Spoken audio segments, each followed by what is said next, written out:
Hi friends, welcome back to my YouTube channel. So నేను ఈరోజు samosa prepare చేస్తున్నాను. చూడండి, ఫస్ట్ నేను మైదా తీసుకున్నాను, అందులో కొంచెం ఓమ్ యాడ్ చేశాను, అలాగే 2 టేబుల్ స్పూన్ వేడి చేసిన ఆయిల్ యాడ్ చేశాను, ఎందుకంటే క్రిస్పీనెస్ కోసం. నెక్స్ట్ కొంచెం కొంచెం వాటర్ యాడ్ చేసుకుంటూ పిండిని ఇలా కలిపేశాను. పిండి మొత్తం కలిపేశాక మనం ఒక 5 మినిట్స్ అలా పక్కకు పెట్టేసుకోవాలి, ఎందుకంటే మనకి సాఫ్ట్గా రావడానికి సమోసాస్. నేను ఎక్కువగా బయట ఫుడ్ ఏమీ తీసుకురాను, ఇంట్లోనే మ్యాక్సిమం ప్రిపేర్ చేస్తాను. సో ఇప్పుడు మనకి స్టఫ్, నేను ఆనియన్ సమోసా ప్రిపేర్ చేస్తున్నాను. సో ఆనియన్, కొన్ని అటుకులు, క్యారెట్, తురిమిన క్యారెట్ అండ్ కర్రీ లీవ్స్, కరివేపాకు, ఇవన్నీ ఒకసారి మిక్స్ చేసుకోవాలి. ఆ తర్వాత అన్నీ కలిసిపోయిన తర్వాత మనం అందులో 1/2 teaspoon salt, 1/2 teaspoon కారం and 1/2 teaspoon ginger paste and 1/2 teaspoon dhania powder, ఇవన్నీ యాడ్ చేసి ఒకసారి మనం మంచిగా కలిపేసి పక్కకు పెట్టుకోవాలి, ఎందుకంటే స్టఫ్ కోసం. సో ఇలా కలిపి పెట్టేసిస్తే కొంచెం వాటర్ అనేది యాడ్ అవుతుంది కదా, బయటికి వచ్చేస్తుంది కదా. సో అలా మనం స్టఫ్ చేయడానికి కూడా ఈజీగా ఉంటుంది. సో ఈ స్టఫ్ అంతా రెడీ చేసేసి నేను పక్కకు పెట్టేశాను. ఇప్పుడు మనకు పిండి కూడా పక్కకు పెట్టేస్తాం కదా, రెడీ అయిపోయింది. సో ఇప్పుడు మనము చపాతీస్లా ప్రిపేర్ చేసుకోవాలి, అంటే లేయర్ సన్నగా వచ్చేలాగా చపాతీస్ని రోల్ చేసుకోవాలి. ఎందుకంటే మరి చపాతీ అంత మందంగా కూడా రావద్దు, చాలా సన్నగా వస్తాయని సమోసా అనేది క్రిస్పీగా వస్తుంది.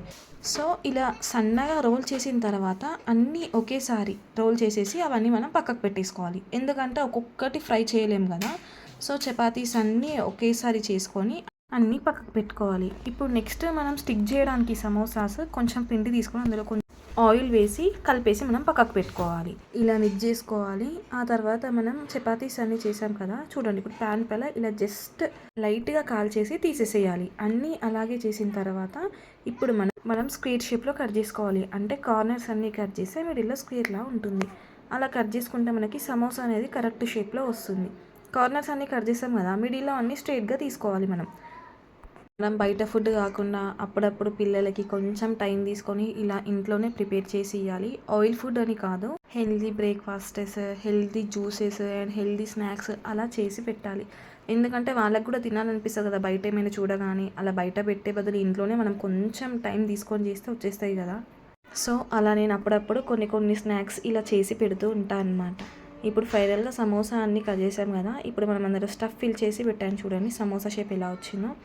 అలా మనం అన్ని సమోసాస్ ప్రిపేర్ చేసుకున్న తర్వాత ఒక ప్యాన్ పెట్టుకొని అందులో ఆయిల్ వేసేసి కొంచెం వేడెక్కిన తర్వాత ఆయిల్ మనం ప్రిపేర్ చేసుకున్న సమోసాస్ అన్నీ అందులో వేసేసేయాలి. చూడండి ఇట్లా కొంచెం గోల్డెన్ బ్రౌన్ వచ్చేంత వరకు సమోసాస్ ఫ్రై చేసుకోవాలి, చాలా క్రిస్పీగా వస్తాయి. మీరు కూడా ట్రై చేయండి. మీకు ఒకవేళ ఈ వీడియో కనుక నచ్చినట్లయితే please like, share, comment, subscribe my channel. ఇప్పుడు మా పాపకి ఇస్తున్నాను చూడండి సమోసా, తన రియాక్షన్ చూడండి ఎలా ఉందో. తిన్న తర్వాత టేస్ట్ ఎలా ఉందో చెప్తే చాలా హ్యాపీగా అనిపిస్తుంది కదా.